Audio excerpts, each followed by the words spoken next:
Donc, j'ai reçu cette vidéo, hein, This is an orange. Donc, ce qui pourrait paraître simple, hein, une identification visuelle, c'est ce qu'on utilise quotidiennement pour se déplacer, pour vivre, pour travailler. Et là, on n'utilise plus, hein, on est bloqué, le cerveau est bloqué, je sais pas pourquoi, par un excès de confiance au système. Bah, regardez là, un tremblement de terre, comment les maisons s'écroulent. C'est des gros blocs, il n'y a pas de pulvérisation, de nuages pyroclastiques, hein, le nuage de pulvérisation du béton, dû uniquement aux explosifs. Ça ne peut pas être autrement. Regardez là, les maisons, les bâtiments s'écroulent, s'affaissent en, en domino, en fait. On voit les étages qui sont les uns après les autres. Et ça, c'est au Pakistan.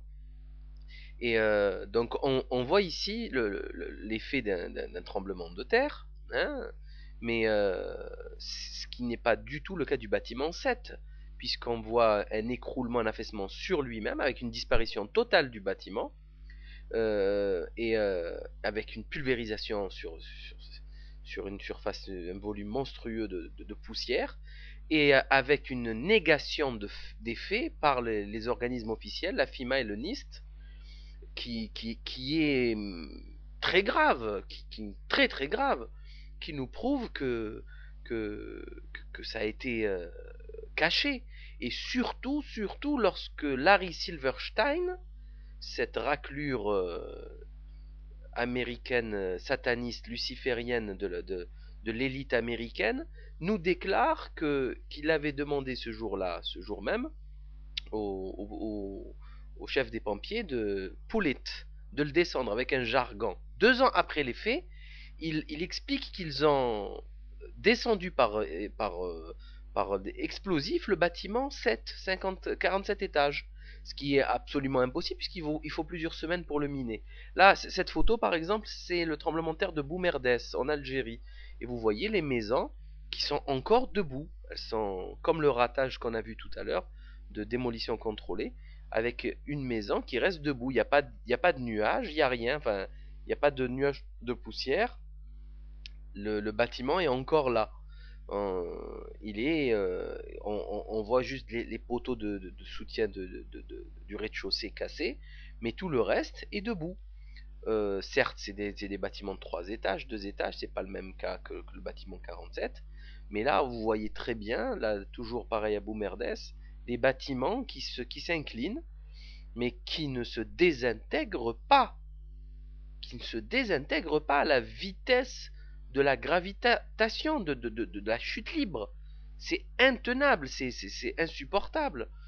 Donc on a Larry Silverstein qui nous explique qu'il a demandé aux pompiers de faire descendre le bâtiment 7, qui a été annoncé 20 minutes à l'avance par le, je sais plus quelle chaîne anglaise, c'est la BBC ou je ne sais plus, j'ai plus quelle chaîne anglaise, 20 minutes à l'avance, hein, ça a été annoncé à 17h au lieu de 17h20, puisque la femme annonçait la chute du bâtiment 7 alors qu'il était dans son dos. Vous pouvez voir cette vidéo sur Dailymotion.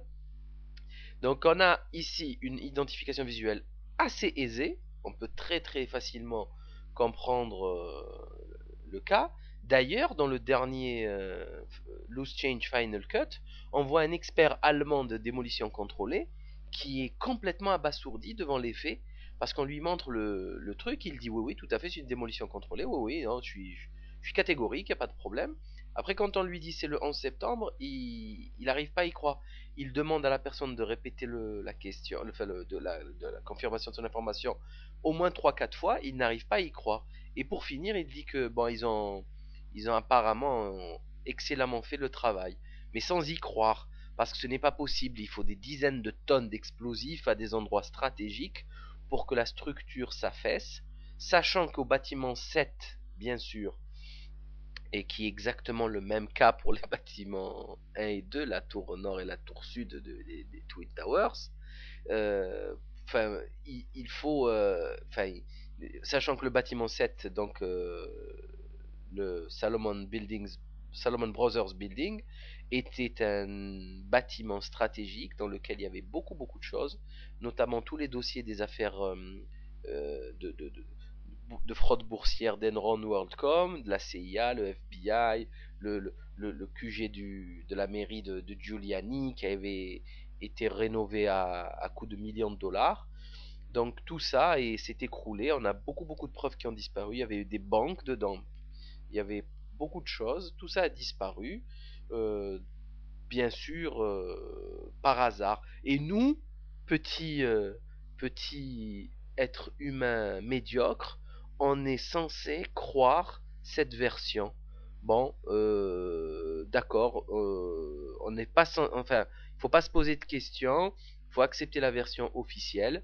Et si vous commencez à poser des questions, ben vous êtes tout de suite un révisionniste, négationniste, intégriste, islamiste, terroriste, et que vous êtes un antidémocrate, un fasciste, quoi d'autre? Ben vous vous faites traiter de 1 milliard de trucs, enfin vous comprenez même pas ce qui vous arrive, complotiste, théoricien du complot, et puis quoi encore? Des protocoles des sages de Sion pendant qu'on y est. Enfin, c'est alors qu'il n'y a absolument aucun argument derrière. Vous voyez les gens, ils n'argumentent pas. Ils sont incapables d'expliquer les faits. Par contre, ils détournent avec des systèmes de rhétorique, de dialectique et de sophistique, des trucs absolument absurdes et débiles qui ne font pas avancer le schmilblick et qui ne répondent pas aux questions. Donc, je suis désolé, on a raison. Voilà.